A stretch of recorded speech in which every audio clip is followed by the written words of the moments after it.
का समय था। दरियापुर गांव का साधारण सा मोची विक्रम अपने कामों में व्यस्त था। उसके हाथों में एक कच्चे चमड़े का टुकड़ा था जिसे वो बड़ी मेहनत से एक नया जूता बनाने के लिए आकार दे रहा था। उसकी आंखों में एक गहरी उदासी थी। गांव वाले उसकी ईमानदारी और हुनर की तारीफ अक्सर किया करते थे, लेकिन उसकी गहरी चुप्पी को कोई समझ नहीं पाता था। विक्रम जूता बनाते हुए अपने आप से बोला, हाँ, कभी कभी लगता है कि जिंदगी में कुछ भी हो जाता है, हाँ, वो फिर कभी नहीं मिलता। क्या जिंदगी है, क्या बोलूं। तभी गांव का मुखिया रामपाल, जो कि गांव का सबसे बड़ा और प्रभावशाली व्यक्ति था, विक्रम के पास आ पहुंचा और मुस्कुराते हुए विक्रम की ओर देखकर बोला, अरे भाई विक्रम, क्या सोच रहे हो? जब भी देखता हूँ गहरी सोच में डूबे होते हो, हाँ? लेकिन आश्चर्य है, इसके बाद भी तुम इतने अच्छे जूते बनाकर तैयार कर लेते हो भाई। अरे जूते को देखकर कोई भी तुम्हारी प्रशंसा किए बगैर नहीं रहता है। वाह, बढ़िया काम करते हो विक्रम, लेकिन परेशान क्यों हो, ये बताओ। रामपाल की बात सुनकर विक्रम अचानक अपनी गहरी सोच से बाहर आ गया और मुस्कुराते हुए रामपाल की ओर देखकर बोला, अरे हाँ हाँ हाँ, नहीं नहीं, क्या हुआ मुखिया जी? अरे बात यह है विक्रम, मैं सभी गांव वालों को बरगद के पेड़ के नीचे इकट्ठा किया है। बहुत महत्वपूर्ण विषय पर बात करनी है। रामपाल की बातें सुनकर विक्रम उदासी भरे अंदाज में मुस्कुराता हुआ बोला, मुखिया जी, महत्वपूर्ण विषय में तो चर्चा महत्वपूर्ण लोगों के साथ की जाती है। मैं तो एक मामूली सा मोची हूँ। क्यों, क्या बोलते हो मुखिया जी? अरे भाई हाँ हाँ, इसमें कोई शक नहीं कि तुम मोची हो, बस तुम मामूली हो। ये मेरा मन मानने को इनकार करता है, और केवल मेरा ही नहीं भाई, बल्कि मेरी सुलेखा भी। वो मुझे अक्सर कहती रहती है कि विक्रम को देखकर मुझे ऐसा लगता है कि ना जाने वो अपने अंदर कितने रहस्य छुपाए हुआ है। चलो आओ आओ, मेरे साथ आओ। अरे चलो, जल्दी भी चलो मेरे भाई, चलो चलो।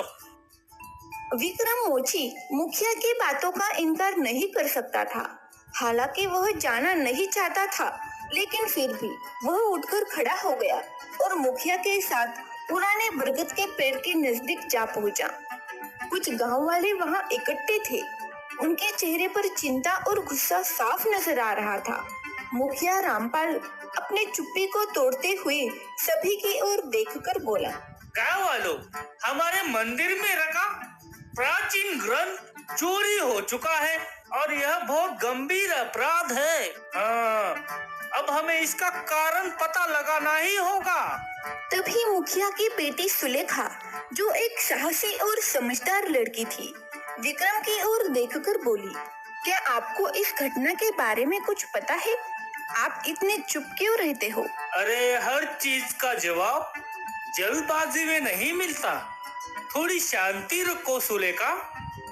आप हमेशा ही चुप रहते हैं, कभी तो कुछ बोलिए।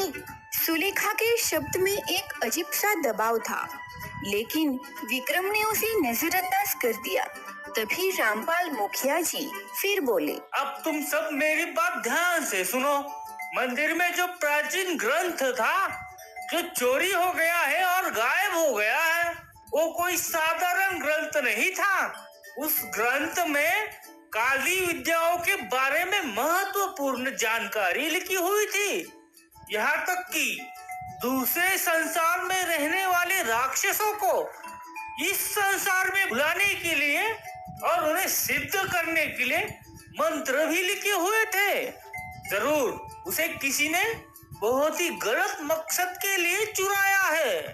अब हमारा धर्म बनता है और हमारा कर्म बनता है कि हम उस चोर को ढूंढे, जो कि बहुत ही आवश्यक है। आप लोग समझे? तभी वहाँ मौजूद एक गांव वाला मुखिया जी से बोलता है, पर मुखिया जी, हम सब गाँव वाले तो साधारण है भैया। हम सब इतना कठिन कार्य कैसे कर सकते हैं? क्यों? विक्रम, जो अब तक उनकी बातें बहुत ही गौर से सुन रहा था, गांव वालों की ओर देखकर बोला, अरे अरे अरे, इधर सुनिए आप सब। कभी भी खुद को साधारण समझने की भूल मत कीजिए। हर व्यक्ति के अंदर एक असाधारण प्रतिमा छुपी होती है। बस हमें उस प्रतिमा को बाहर निकालने और उसे पहचानने के लिए मेहनत करनी होती है। विक्रम की बात सुनकर मुखिया रामपाल खुश होता हुआ बोलता है, हाँ, मुझे तुमसे ऐसी ही उम्मीद थी विक्रम मोची। गाँव वालों, कुछ देर पहले मैंने अपने दिमाग से सारे गांव का निरीक्षण किया है और पता चला मुझे अपने सारे गांव में केवल 3 ही लोग बहादुर और बुद्धिमान नजर आए। एक विक्रम मोची, दूसरा हमारे गांव का कन्हैया और तीसरी मेरी बेटी सुलेखा। यह बात सुनकर वहाँ मौजूद कन्हैया अपनी प्रशंसा सुनकर खुश हो गया और मुखिया की ओर देखकर बोला, हाँ, आपने बिल्कुल सही पहचाना। आप ही हो जो पूरे गांव में मेरी योग्यता से ही पहचानते हो मुखिया जी। तो सुलेखा, विक्रम मोची और कन्हैया, तुम सब अभी से चोर का पता लगाने में जुट जाओ। और हाँ, हमें देरी नहीं करनी चाहिए, जल्दी करो। इतना बोलकर मुखिया रामपाल वहाँ से चला गया और गांव के लोग भी अपने अपने घर की ओर बढ़ गए। सुलेखा विक्रम मोची की ओर बहुत गौर से देखती हुई बोली, हमें कहाँ से अपनी खोज शुरू करनी चाहिए? विक्रम मोची, जो बहुत ही गहरी सोच में डूबा हुआ था, सुलेखा की ओर देखकर बोला, सुलेखा, हमें सबसे पहले जाकर उस मंदिर के पुजारी से भेंट करनी चाहिए। चोरी का स्थान तो वही है ना। चलो चलो, मंदिर चलते हैं।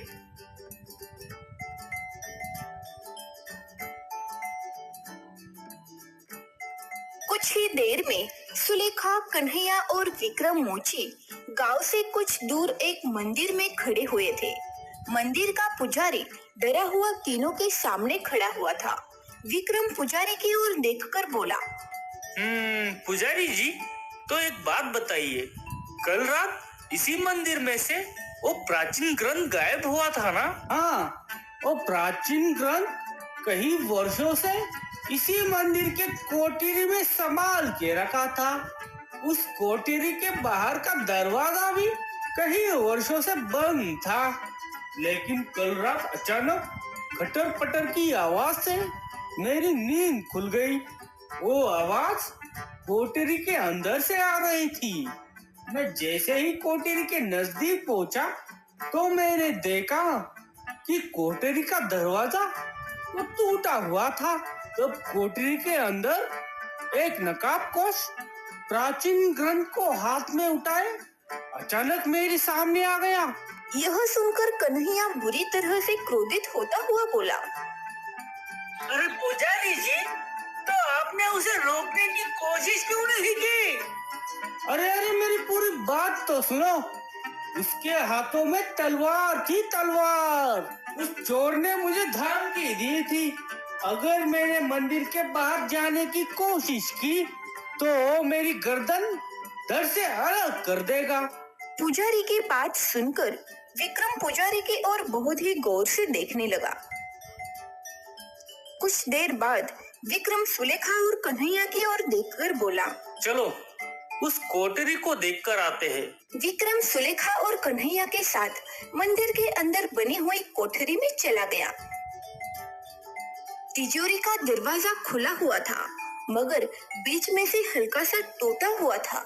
उस दरवाजे को देखकर ऐसा लगता था कि मानो दरवाजे पर किसी ने बहुत कसकर लात मारी हो।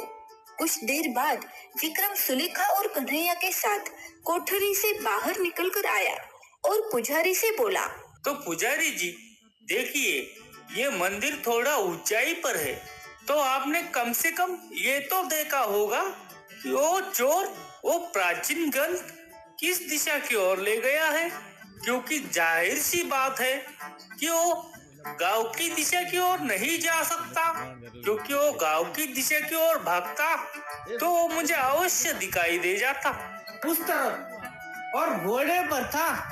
वो अपने घोड़े पर सवार होकर जंगल की दिशा की ओर भागा था। विक्रम कच्ची जमीन को गौर से देखने लगा। तभी कन्हैया विक्रम से बोला, विक्रम, तुम कच्ची जमीन को आकर क्यों देख रहे हो? बात यह है कन्हैया कि पुजारी जी ने बताया कि वो चोर घोड़े पर सवार होकर जंगल की दिशा की ओर गया है, और कल रात हल्की हल्की बारिश भी हुई थी। अगर वो चोर जंगल की दिशा की ओर भागा है तो घोड़े के पैरों के निशान जंगल की तरफ अवश्य मिलेंगे। बस हमें उस घोड़े के निशानों का पीछा करना होगा। यह सुनकर कन्हैया हंसते हुए सुलेखा की ओर देखकर बोला, एक मोची के अंदर भला इतना तेज दिमाग कैसे हो सकता है? अरे इन्हें तो बस जूतों के बारे में जानकारी होनी चाहिए, लेकिन ये सुलेखा विक्रम मोची की ओर बहुत गौर से देखती हुई बोली, इसे कहते हैं चतुर मोची। आश्चर्य तो इस बात का है कि मैंने अपने जीवन में जितने भी मोची देखे हैं वो या तो बूढ़े देखे हैं या तो बहुत ही बुरी अवस्था में देखे हैं। 25 वर्ष का सुंदर स्वस्थ नौजवान मोची मैंने पहले कभी नहीं देखा।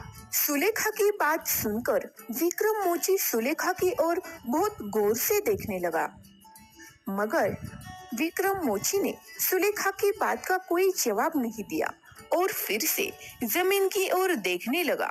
तभी विक्रम मोची को जमीन पर घोड़े के निशान नजर आए। वह सुलेखा की ओर देखकर बोला, ये देखो, घोड़े के निशान जंगल की ओर जा रहे हैं। चलो आ जाओ, हमें घोड़े के निशानों का पीछा करना चाहिए। इतना कहकर विक्रम मोची निशानों का पीछा करते हुए जंगल की दिशा की ओर बढ़ने लगा। सुलेखा और कन्हैया विक्रम के पीछे पीछे दौड़ने लगे। कुछ देर में वे तीनों एक खंडहर के नजदीक खड़े हुए थे। घोड़ों के निशान खंडहर के नजदीक आकर खत्म हो गए थे। यह देखकर सुलेखा आश्चर्य से बोली, अजीब बात है, घोड़े के कदमों के निशान खंडहर के नजदीक आकर कैसे खत्म हो गए? विक्रम बहुत ही गहरी सोच में डूबता हुआ सुलेखा और कन्हैया की ओर देखकर बोला, इस खंडहर के सामने घोड़े के निशानों का समाप्त होना अवश्य इस बात का सबूत है, या तो इस खंडहर के अंदर किसी दूसरी जगह जाने का रास्ता छुपा है या फिर कोई सुरंग। क्या बोलते हो? मुझे ये बताओ विक्रम, तुम सच में मोची ही हो ना? कहीं तुम गुप्तचोर तो नहीं हो ना भैया? क्यों क्यों? कन्हैया ने इतना कहा ही था, तभी वहाँ पर एक साधु आ पहुँचे। साधु को देखकर विक्रम बुरी तरह से चौंक पड़ा। विक्रम उस साधु को ऐसे देखने लगा कि मानो वह साधु को पहले से ही जानता हो। विक्रम साधु से कुछ कहने ही वाला था कि तभी वो साधु सुलेखा और कन्हैया की ओर देखकर बोला, तुम सभी यहाँ क्या कर रहे हो? तभी सुलेखा साधु को सारी घटना बताते हुए बोली, हम उस चोर का पीछा करते करते यहाँ तक आए हैं। साधु बड़े ही रहस्यमय अंदाज में सुलेखा की ओर देखकर बोले, कल रात मैंने एक नकाबपोश को इसी खंडहर के अंदर जाते हुए देखा था। क्या आप जानते हो, मेरे मन में कई सवाल चल रहे हैं। यह घोड़े के निशान इस खंडहर के बाहर रखे ही है, क्यों? तुम एक चतुर मोची हो। तुम जानते हो कि घोड़े के निशान खंडहर के बाहर तक है क्यों है? कुछ देर पहले तुमने ही कहा था, इस खंडहर के अंदर या तो कहीं दूसरी जगह जाने का रास्ता है या फिर कोई सुरंग है। तुमने ये बात बिल्कुल सही कही थी। तभी कन्हैया साधु से बोला, लेकिन साधु महाराज, जब मोची ने यहाँ पर बात की थी तब तो आप यहाँ थे ही नहीं, तो फिर आपको कैसे पता चला कि विक्रम क्या कह रहा था? मैं एक चमत्कारी और मायावी साधु हो बच्चे। विक्रम, तुम्हें तुम्हारे सारे सवालों के जवाब मिल जाएंगे। इस खंडहर के अंदर एक सुरंग के रूप में गुप्त रास्ता है। वह केशव नगर महल में एक कक्ष के अंदर खुलता है। तुम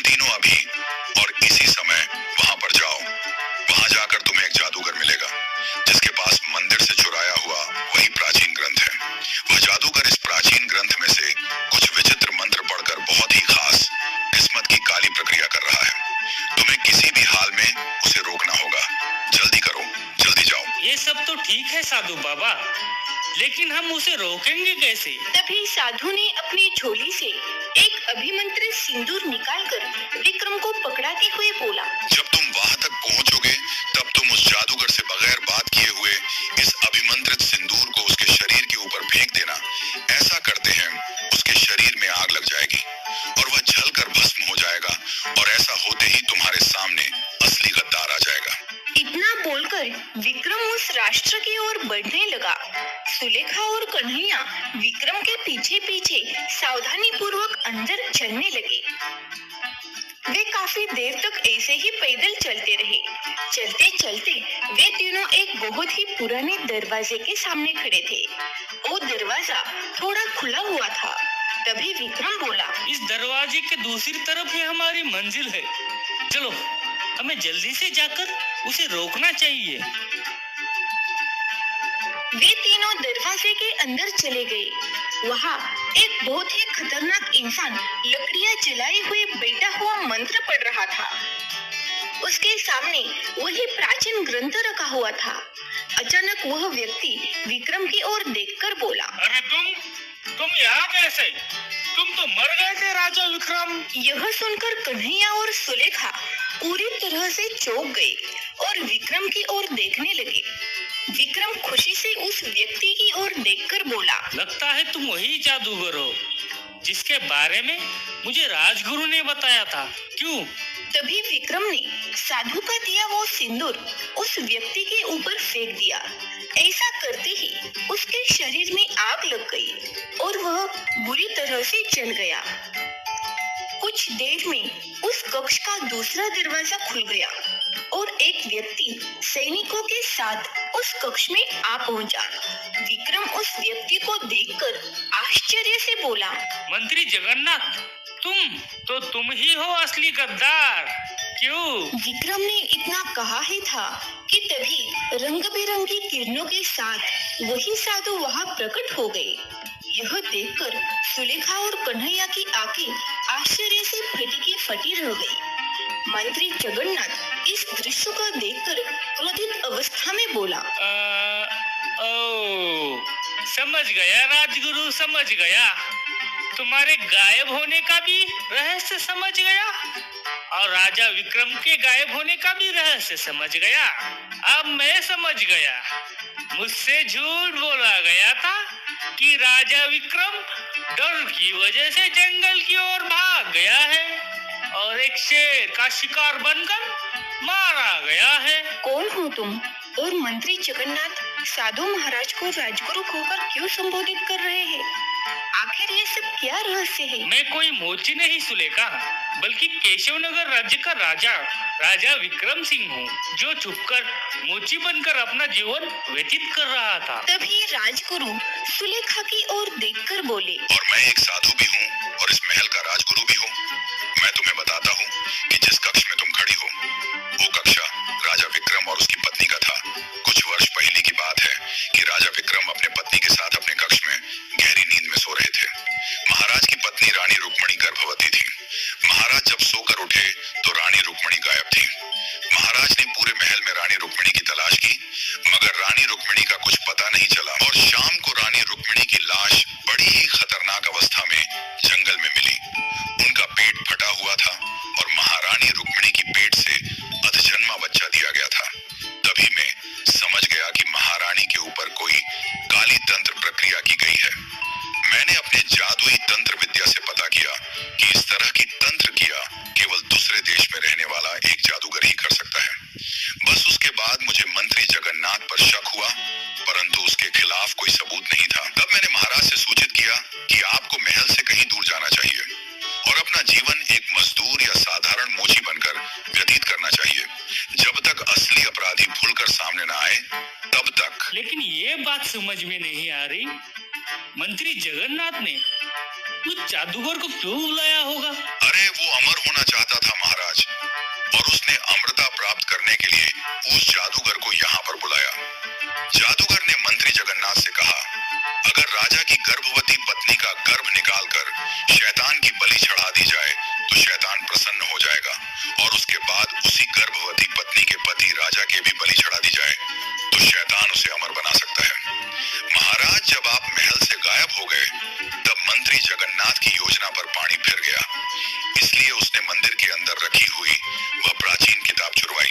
मुझे क्षमा कर दीजिए महाराज, मुझे बिल्कुल भी अंदाजा नहीं था कि आप हमारे राजा हैं। ऐसी बात मत कहो कन्हैया। राजा विक्रम सुलेखा से बोले, मैं जानता हूँ तुम मुझे मन ही मन पसंद करती हो सुलेखा, परंतु मैं किसी और के साथ विवाह नहीं कर सकता, क्योंकि मैं अपनी पत्नी से बहुत प्यार करता था। महाराज, मैं आपसे प्रेम करती थी और हमेशा करती रहूंगी, और मैं आपका इंतजार हमेशा करूंगी और कभी भी विवाह नहीं करूंगी।